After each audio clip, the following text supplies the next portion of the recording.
जोहार गे सनाम बॉयहा मिसी को आर गति को नवा इन्हा वीडियो रे आपे हेज रेना अडी अडी आयमा सरहाव आ सनाम को गे जोहार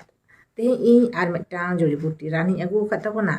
आर ओना रान दो हुयुग कना डेंगू मलेरिया बखराते नवा डेंगू मलेरिया जहां लेका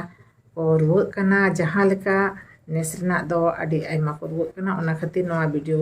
बनाव लिंग मोने केआ आले ओड़ा रहो अडी को रू बड़ायना कटी गिद्रा को सेना गिद्रा को आर जहां आले व्यवहार किया जहां ते नपायना को ओना आना रानगे आपेठनी लई सदोरेया आर नोआ डेंगू मलेरिया जुदी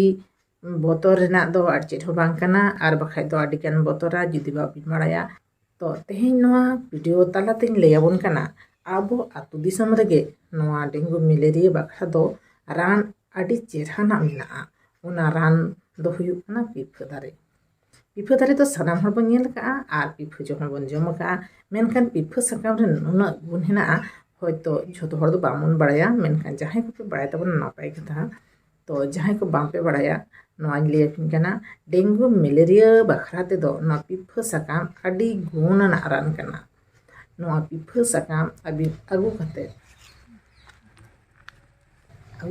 आर फरचा कते आर ओना रिट गुंडे बिन जुदी नका भागी दा लगाव कते नका रिट गुंडे बिन एनखान के ओना कप रे बोड़े उंडक कते नोआ कप रे बिन दोहो लेखान भागीआ ओना रे सेकंज गिलास रे ताहें लेनखान उना लगन बाय खराबय तो ओना चाय कप रे दोहो कते अबिन जहां रुवाग कनाय उनी हो अबिन बार चम्मच कते पे बेड़ा ᱧᱩ हचोयबिन आज जुदी जहां के हल्का फुल्का बुझे तो बार बेड़ा ᱧᱩ हचोयबिन नेल बिन पे पुन माह बिन जम हचो कते से मोय माह तेगे उनी निया को रान तेगे ना डेंगू मलेरिया बखरा ते दो बेसोय निया को नॉर्मल रान गे को मोआ आर ओना हो जम हो लगती के कना तो माइन खान वीडियो चेक पे बुझे तिना लाइक पे शेयर पे आ सब्सक्राइब तरह पे तो माइन खान जोहार।